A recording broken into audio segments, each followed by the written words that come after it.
Assalamu alaikum, ñu ngi leen di nuyu di leen ziar, ravi de vous retrouver encore une fois, di leen béggee bu baax a baax. Kontaan ci ñu ngeen ñuy toppee ci vidéo yi nga xam ne ñu ngi koy def ngir wax ci actualité politique sénégalaise. Tey nag dama kontaan trop ndax dama gis sama leader le président Ousmane Sonko ànd ak suñu candidat le président Bassirou Diomaye Faye. Sonkoy Diomaye, Diomaye mooy Sonko ñu génn prison. Sen génn prison bi ni c'est du jamais vu kenn mësu ko ak gis ci histoire politique du Sénégal ku populaire ni président Ousmane Sonko masul am parti bu structuré ni parti Pastef ak élan de solidarité ci programme ci organisation c'est du jamais vu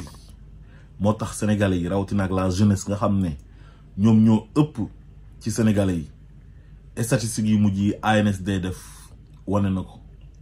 ne jeunesse bi ñom ñoo ëpp Sénégal jeunesse bobu bu président Ousmane Sonko ñëwé indi rupture moy li nga xamné mo daan am bu ñëk ba depuis 1960 président Ousmane Sonko dafa ñëw ne li baxul indi benn livre bu tuddu solution wan Sénégalais yi na leen yoon bi bu ñu fi jaaree réew mi dina dem yoonam li ak li mo yàq réew mi boole kaag nag wane le bon exemple jub ci parcours am fa mu jaar mook Bassirou Diomaye Faye impôt et domaine nga xam ne teenu xaalis la ñii dañuy sangu ñii di tànk di naan di yóbbu seen kër di def ci ay bidon di réserver ñoom ñu jaar fa servir seen réew dignement sàccuñ xaalis amuñ alal ju na gàññ kon bala ngaa digle cangaay da ngay set ba pare. Sénégal li ko teree développé mooy ay politiciens yoo xam ne dañoo jàpp ne bu ñu leen falee rek alal ji ñoom ñoo ko moom dañuy jaawale seen poche ak poche nguur gi li war a dem ci sénégalais yi ñu koy def ci seen poche di ko dundee ñoom ak seen njaboot sénégalais yi di gën a pauvre di gën a ñàkk bu ñu añee duñu reer bu ñu reeree duñu dékki bu ñu feebaree duñu faju seen doom yi duñu jàng ci condition yu baax dëkk bi métti lool am ay dëkk yoo xam ne amul tali am dëkk yoo xam ne amul poste de santé am dëkk yoo xamante ni amul école ay abri provisoire moo fa am suñ doom yi dugg ci gaal yi di dee mais réew bu ngeen gisee ay xale di gàddaay di dugg ci ay gaal di dee ak risque yu ci nekk yëpp mais est-ce que bu réew ma neexoon dinañ ko def est-ce que di ngeen gis benn xale français wala benn xale allemand wala benn xale suédois wala norvégien wala benn xale américain wala benn xale suisse boo xam ne day dugg gaal ne ma ngay dem Afrique parce que seen réew yooyu ñu ko dénk dañoo nekk ay patriotes bëgg réew mi xam lu tax ñu leen di fal loolu moo tax ñu mettre seen ay citoyens ci conditions yi bien di leen liggéeyal mais nag tel n'est pas le cas chez nous au Sénégal te loolu la waa Pastef oote projet Pastef bi rupture la oote projet Pastef bi alternance générationnelle la oote projet Pastef bi alternative la oote ñu ànd ci ak le président Ousmane Sonko ànd ci ak le président Bassirou Diomaye Faye fas yéene soppi Sénégal Sénégal li fa xew kenn du leen ko wax li fa xew ci injustice ci impunité dóor doom làq doom ci népotisme boo faloo sa ay mbokk ñëw di def lu leen neex di sàcc xaalis di def ay détournement de deniers publics lépp lu yoon di tere dañ koy def te yoon du leen mës a teg loxo waaye képp koo xam ne faroog ñoom boo defee lu tuuti loo xamante ni jarul sax ñu la ciy def garde à vue dañ lay ñëw jël sa kër yóbbu la tëj la kaso te loolu Macky Sall war nañu ko ci 12 ans yam yi ci jaay doole ci utiliser police ak gendarmerie les forces régaliennes ci utiliser justice bi nga xam ne dafa war a am indépendance bi nga xam ne pouvoiru boppam la parce que séparation de pouvoir moo am exécutif législatif ak judiciaire mais gis ngeen Macky Sall nguuram gi nii même débat public bi débat politique bi kenn amutoon droit wax sa xalaat ku wax ñu ne la appel à l'insurrection ñu ne la diffamation di la créer ay chef d'inculpation dem ba bay jiñ nit ñi ay terroristes di leen jiñ ay rebelle di leen créer ay chef d'inculpation yoo xamante ni ngir yàq seen àdduna la loolu yëpp ngir semer la terreur nit ñi tiit mu mën a toog éterniser au pouvoir waaye sénégalais yi bi ñu waree xeex ànd ak président Ousmane Sonko ci fitam ci dëggoom ci gëm yàllaam tey yàlla jeexal na ko tey mën nañoo wax ne tout ça pour ça Macky Sall lu mu def yëpp ak ñi dee ñëpp yàlla na leen yàlla yërëm ak ñi amee laago yëpp ñu amee ay gaañu-gaañu ak ñi nga xam dañoo gàddaay fii la ñuy mujjee tey mooy décrispation parce que xam ne ne ñàkk na ba pare waaye nag lu suñu ginnaaw weesu nañ ko nañu xool lu suñu kanam te bés bu yàlla defee Pastef jël réew mi bépp injustice bu fi amoon ci ñu dee ci ñu gaañu ci ñu ñàkk seen liggéey te waruñ ko ñàkk ndax dañ leen a dàq te waruñ leen dàq dinañ ko réparer ndax bakkan moom bu dee kenn mënu ko fay waaye dinañ fexe ba seen njaboot dinañ fàtte li nga xam ne moom mooy naqar bi nga xam ne moom moo leen dal te loolu yëpp tey ku ko indi benn nit la bu tudd Macky Sall ànd ak un groupuscule nga xam ne ils sont omnibulés par le pouvoir nguur rek lañ bëgg yóbbee leen tey Sénégal tàkk priorité yi ñu fàtte ko jublu ci benn opposant boo xamante ni il est aimé par les Sénégalais il est aimé par son peuple tey jii boo nekkee président de la République ñu fal la démocratiquement sa morom ñëw comme yow nu ñu la gisee woon bëgg la ñu gis keneen bëggee ko noonu da nga ko war a nangu waaye nangu ko ay seytaane wër ko ay larbin wër ko dalal ci kawam éliminer ko am na ñoo xam ne éliminer leen di yomb te diggante président Macky Sall ak président Ousmane Sonko dafa war a nekk loo xam ne daf ñuy servir leçon que ça ne se reproduira jamais mu bañ a amaat ku ñu fal nga xam ne dañ la fal nga respecter ñi la fal respecter constitution bi xam ne dans une démocratie il faut qu'il y ait une opposition démocratie mënul ñàkk opposition ba pare ci programme Pastef yooyu yëpp mu ngi ci wàññi doole président de la République parce que Sénégal tey boo fa amee doole nit ñi ñoo la si dul bàyyi ñu naan la yaa yore doole ji doo moroomu gars yi dóoral tëjal am na benn communicateur traditionnel sax bu fi génnoon mooy Khadim Samb naan président dafa war a di tëj di rey am na ñoo xam ne gëmuñ dara ku nekk président yu yore ndomba tànk yow la ñuy àndal di la jay loo def ñu ne baax na loo bëgg a def ñu ne baax na soo defee ñaawteef ñu légitimer la ko am na sax ñoo xam ne diine lañu jàng xam lu dagan xam lu xaraam waaye le fait que nga nekk président de la République dañ naan la tu as tous les droits tu as tous les pouvoirs fais ce que tu veux te réew kenn du ko jiitee noonu boo jiitee réew da ngay respecté waa réew ma jox leen cër xam ne fa nga toog ñoom ñoo tax nga toog fa ñoo la jox palais ñoo la jox avion ñoo lay fay ñoom ñoo tax ngay signer ay décret di nommer à tous les postes civils et militaires booy bu ñu gisee sa cortège wàcc tali bi abal la nga leen di représenter partout ci àdduna bi jox la caisse noire waaye doole jooju tey gis nañu suñu président yépp dañ leen koy jox ba pare ñu ëlbatikuwaat di ñu ko xeexee kon li passé depuis 60 ba léegi suñu bëggee mu jeex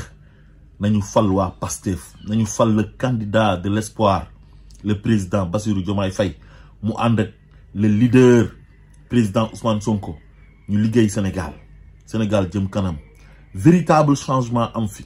kenn dootu fi nekk di leen jaay doole kenn dootu fi nekk di sàcc seen xaalis di ngeen am ay écoles yu baax seen doom yi di ci jàngee di ngeen am ay tali yu baax di ci daw ku nekk da nga war a fay impôt di déclarer wu di fay impôt boo nekkee ci jafe-jafe ñu delloowaat la ko ku feebar di nga faju autosuffisance alimentaire dina fi am lépp loo xamante ni dañ koy lekk jarul ñu koy jéggaane bitim réew li ëpp ci loolu li ëpp ci lu ñuy lekk dañ ko war a bayee ci suñu réew agriculture bi dox créer ay école de métier industrialiser dëkk bi loolu la waa Pastef oote loolu la président Bassirou Diomaye Faye oote loolu la président Ousmane Sonko oote kon su ngeen bëggee Sénégal gu soppeeku nañu fal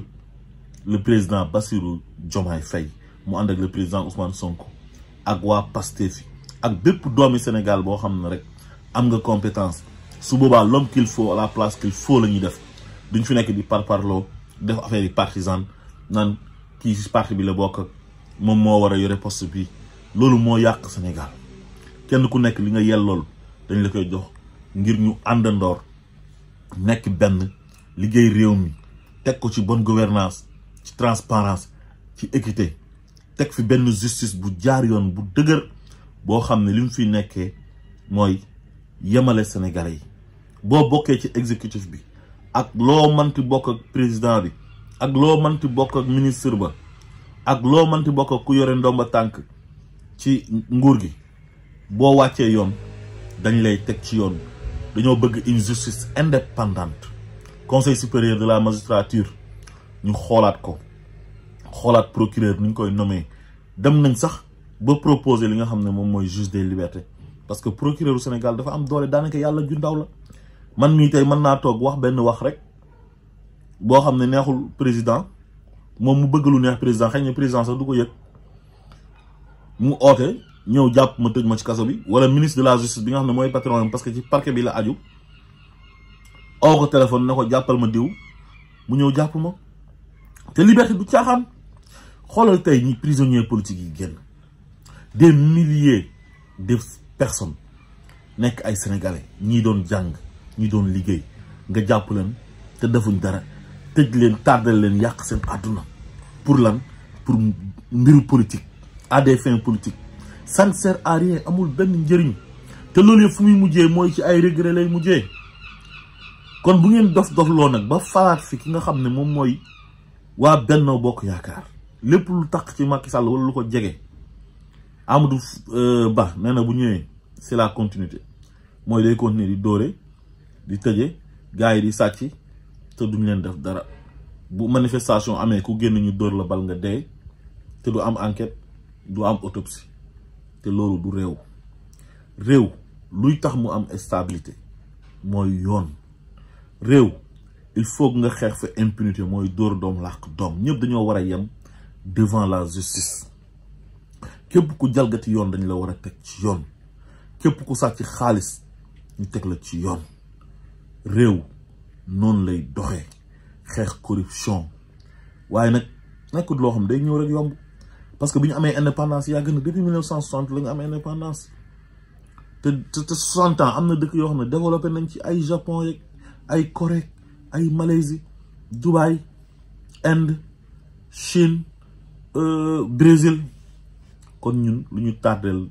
dafa bëri te Sénégal bi muy nekk Sénégal nekk dëkk boo xam ne dafa am 4 communes am na dëkk yoo xam ne tudd naa leen boobu ay banko moo fa nekk am na dëkk yoo xam ne boobu dëkk bu ci mel ni Japon boobu bombardé nañ ko Hiroshima ak Nagasaki waaye entre temps jóg nañ liggéey xam ne réew lenn rek moo ko mën a jëmal kanam mooy liggéey waaye du ay tappale du toog muy dox du njuuj njaaj réew bu tegoo ci yoon ay nit ñu jub jiite ko ku ci mel ni le président Bassirou Diomaye Faye ak le président Ousmane Sonko nga xam ne dañoo wane ne ñoom ay nit ñu jub lañ dañoo wane ne ay nit ñu am valeur lañ ñooñu tey boo leen dénkee réew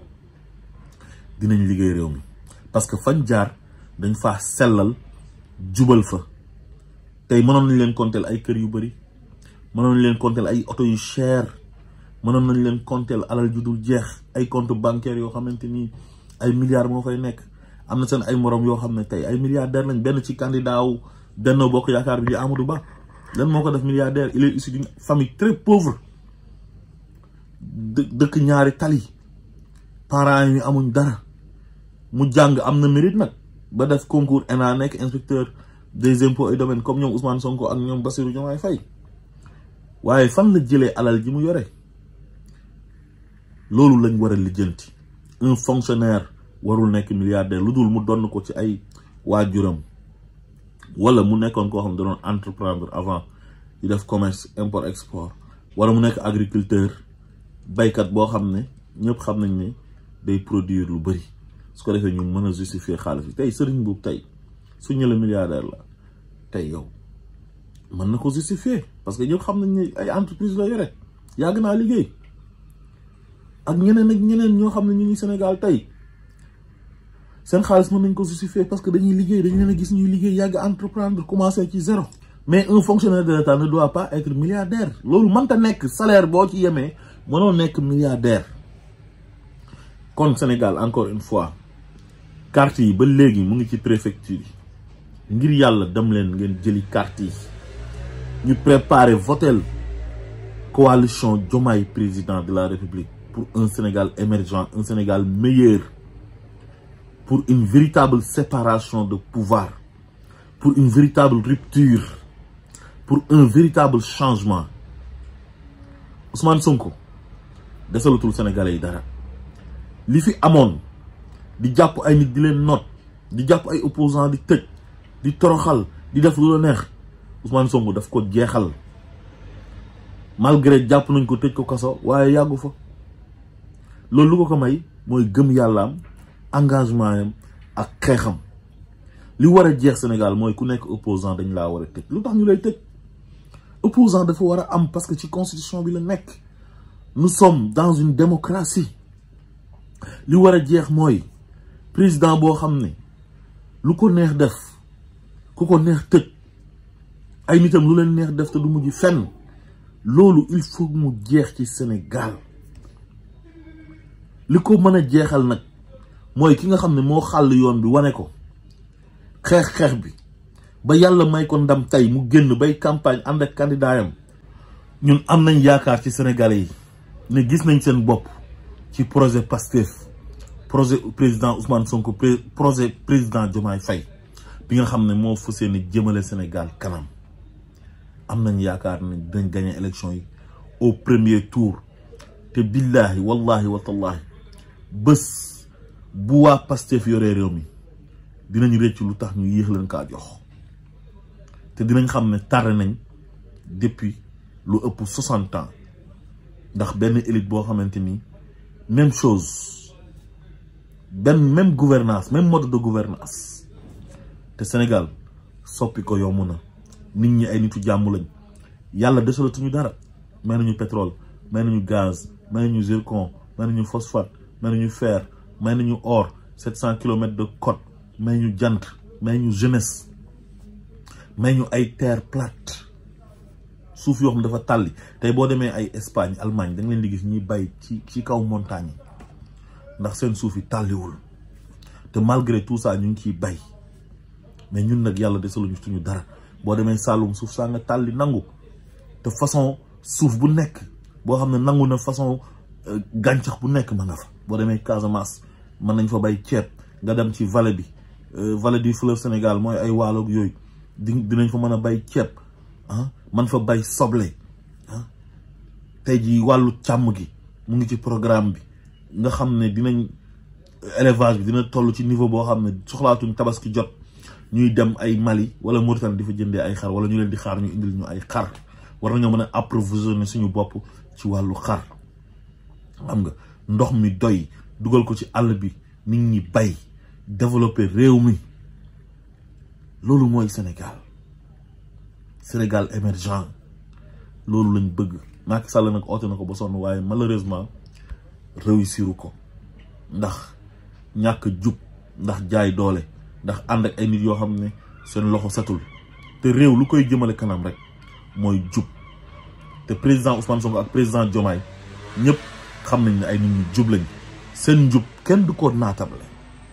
kon Sénégal nañu préparer jox réew mi waa Pastef ak seen projet bu am solo bi pour Sénégal mën a jëm kanam dam leen jëli carte yi dugg leen ci gox yeeg goxaani village xam naa ne nag gars yi ay jàmbaar lañ ñuy campagne bu baax jël flyers yi wane ko flyers yi Diomaye mooy Sonko mooy Diomaye village ak village quartier région département bu ñu xeeb kër ak kër ba pare nag jour élection yi nag sécurisons ba pare nag jour élection yi nag n'oublions pas de sécuriser le vote parce que ñii seen ay pexe wax dëgg yàlla mooy sàcc élection yi parce que xam nañ ne ils sont impopulaires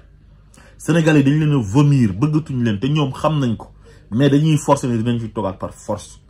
kon sécurisons le vote parce que ñoom ñoo yore appareil bi fu mu nekk nii te ils sont capables de tout parce que des ci nguur gi jaral na leen lu nekk waaye lépp lu mu leen jaral nañu jaral lu ko ëpp bu ñu voté ba pare nañ toog ci buntu bureau yi sécuriser vote yi buy gars yi def dépouillement yi ñu xool gis mu leer naññ presse en ligne bi mu ngi fi bu ñu commencé génnee résultats yi ñëpp dinañ gis résultats yi ni muy waddee rajo yaa ngi fi télévision yaa ngi fi depuis 2000 ba léegi élection tendance yi balaa 8 heures di jot dinañ xam fan ban boor la féete te ñun bëgg nañ balaa 20 heures incha allah ñu xam ne le président Bassirou Diomaye Faye nekk na président de la République 5e président de la République ñu ànd ak le président Ousmane Sonko liggéey Sénégal naatal Sénégal sénégalais yi dootuñu sonnati xeex pauvreté suñu doom yi toog dootuñu dugati ci ay gaal di dee toog si dëkk ba liggéey dëkk ba jëm kanam asalaamaaleykum wa rahmatullah